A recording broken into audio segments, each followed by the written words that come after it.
Olá, pessoal. Vamos continuar a leitura do livro A Epístola de Paulo aos Colossenses, dos nossos irmãos João Penise e Brian, publicada pela editora Vida Cristã.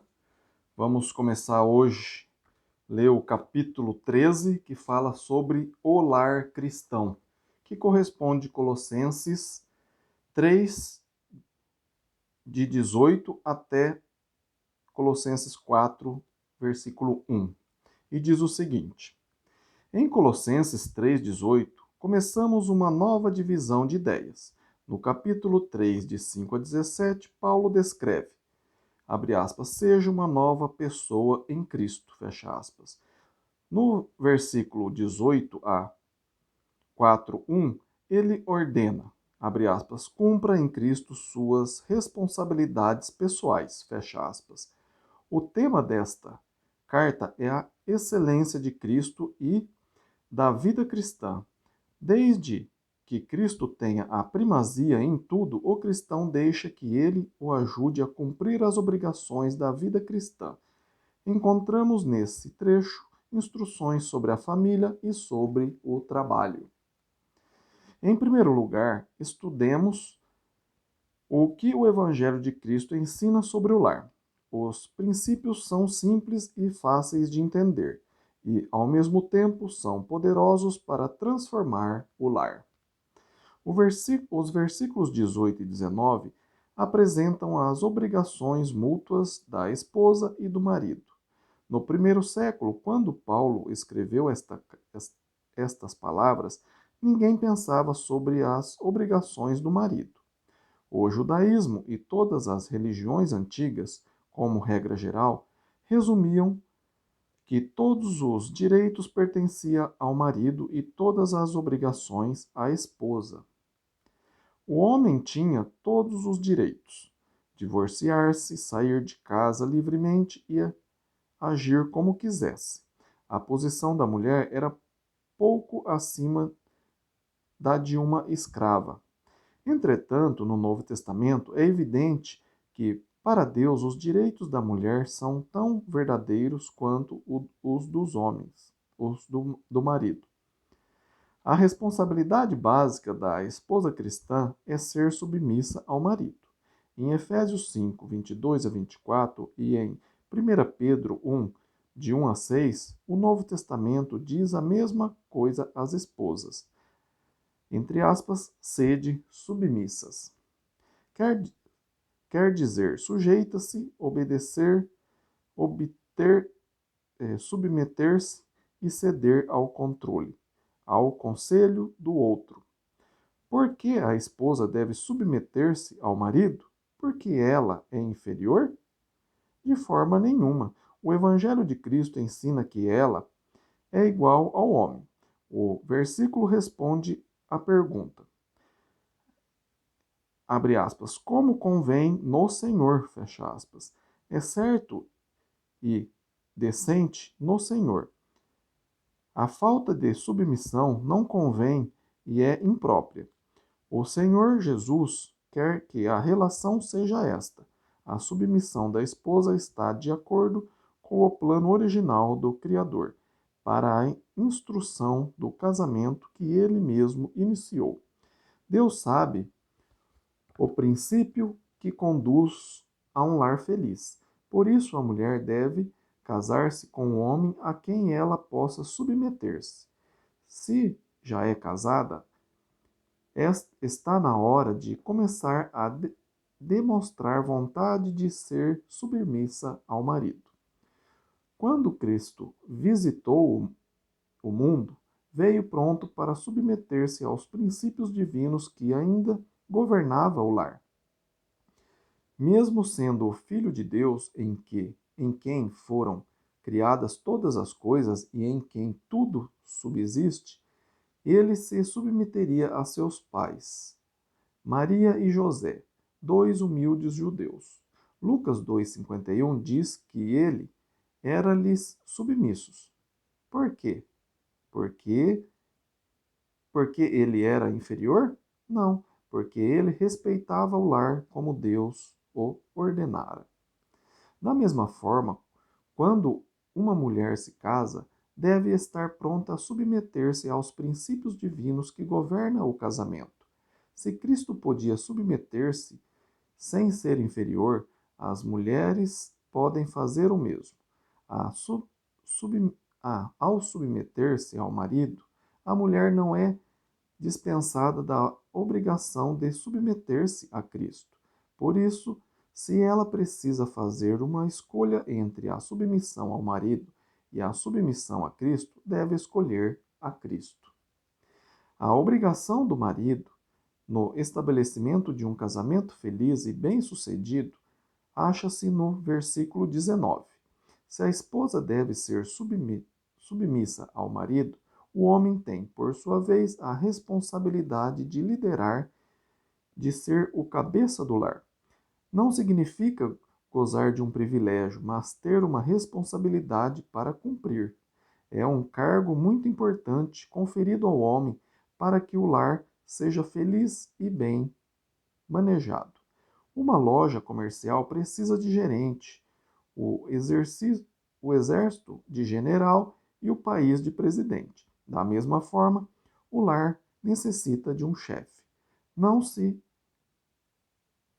não se respeita o homem que não sabe liderar a família, que não dá o sustento necessário e que deixa a esposa em transtorno contínuo simplesmente porque não quer arcar com a sua obrigação de chefiar a família. É, está, está então, esta então é uma responsabilidade do marido, implícita no mandamento sobre a submissão da mulher, e especificamente ordenada em Efésios 5, 23. No versículo 19, há outro aspecto da responsabilidade do marido, que é a sua atitude. Abre aspas, marido, amai a vossas esposas, fecha aspas. Qualquer tendência do homem de aproveitar-se da posição de liderança e fazer do lar sua ditadura particular deve ser eliminada por este mandamento. A mulher deve submeter-se e o marido deve corresponder com amor. A palavra amor não significa apenas desejo sexual ou fascinação emocional, mas respeito pessoal, boa vontade e desejo de procurar o bem-estar da companheira. O marido amoroso, de acordo com a palavra de Deus, não procura tanto sua própria satisfação no casamento quanto o bem da esposa. É o mesmo tipo de amor que incentivou o pai a enviar seu filho ao mundo.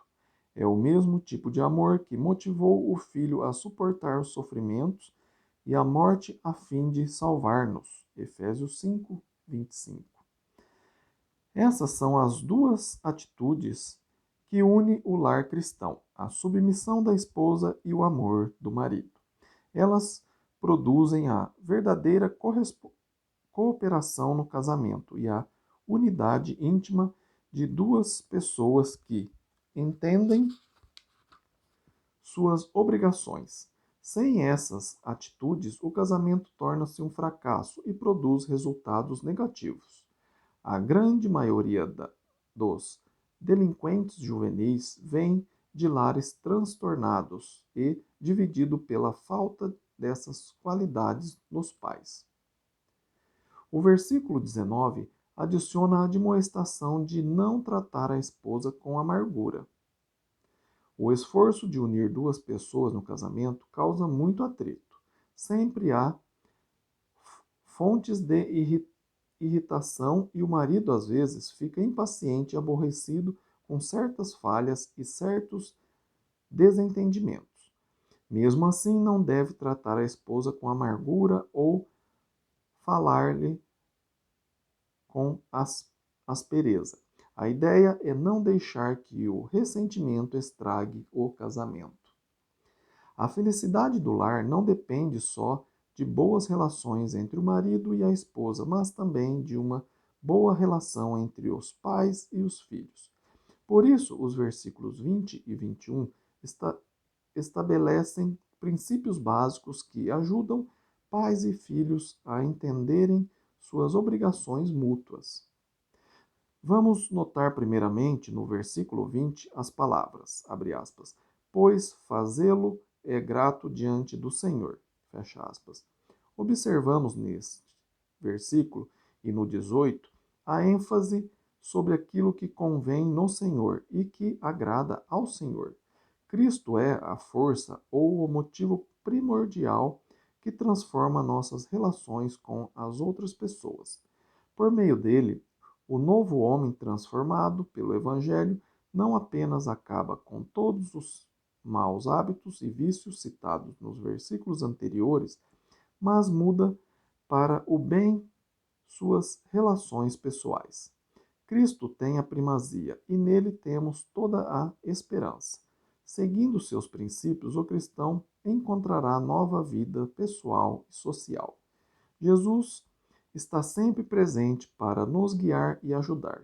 Ele age como um mediador capaz de unir duas pessoas em qualquer relação. A palavra obedecer no versículo 20 tem raiz na ideia de escutar, de ouvir bem uma ordem e de submeter-se obedientemente.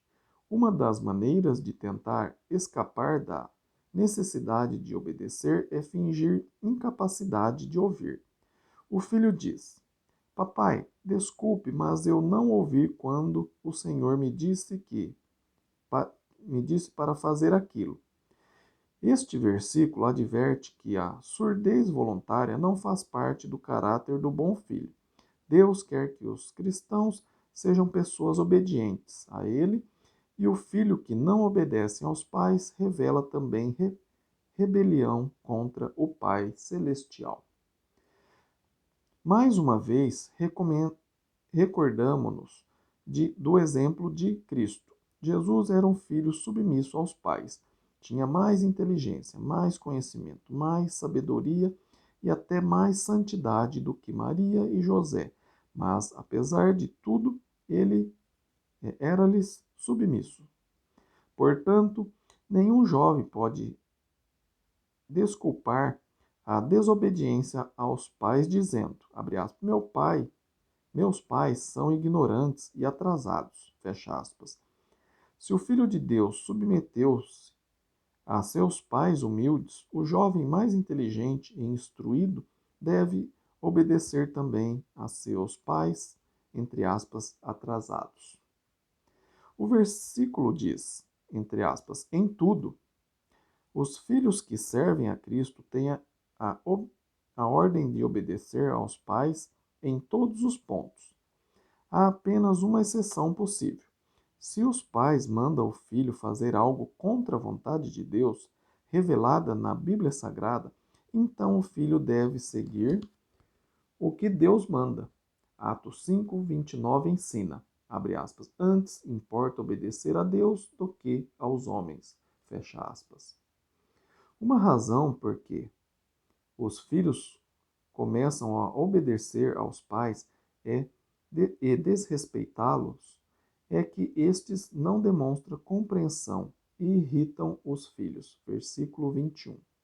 Se o filho está sendo obediente, os pais não devem exigir demais dele, nem fazer exigências descabidas.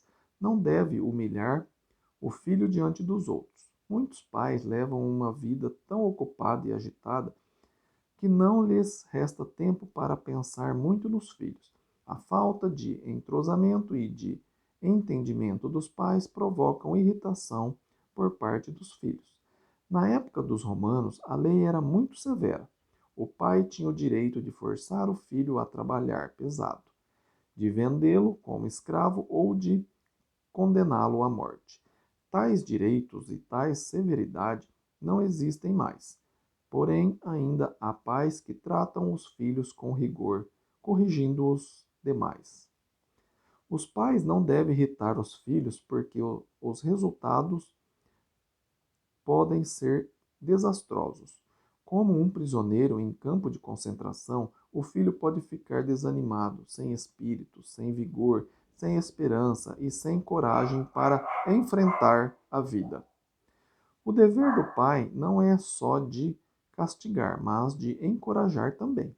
Quando um filho começa a perguntar-se, abre aspas, por que nada que eu faço agrada a meus pais? Fecha aspas. Ele está ficando desanimado com muitas exigências que lhe são feitas. Uma boa conclusão para este estudo é Efésios 6:4, abre aspas. E vós, pais, não provoqueis vossos filhos a ira, mas criai-os na disciplina e na admoestação do Senhor. Fecha aspas. Vamos parar por aqui e depois a gente vai entrar em outro assunto aqui, na continuidade desse capítulo, tá bem? Se você está gostando da leitura desse livro, a carta de Paulo aos Colossenses, compartilha esse vídeo para que mais pessoas possam entender melhor e praticar, né, dentro do seu lar, as obrigações do marido, da esposa, dos filhos, tá bem? Dos pais, da mãe.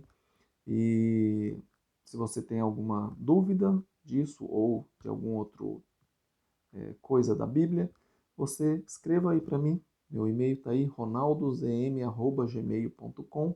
Está aí na descrição do vídeo e eu terei o maior prazer de sentar e estudar a Bíblia com você, tá bem?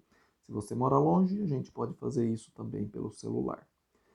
Deixa um like aí nesse vídeo se você gostou, compartilhe esse vídeo com mais pessoas e se inscreva no canal se você não é inscrito, tá bem? Fiquem com Deus e até o próximo vídeo. Amém?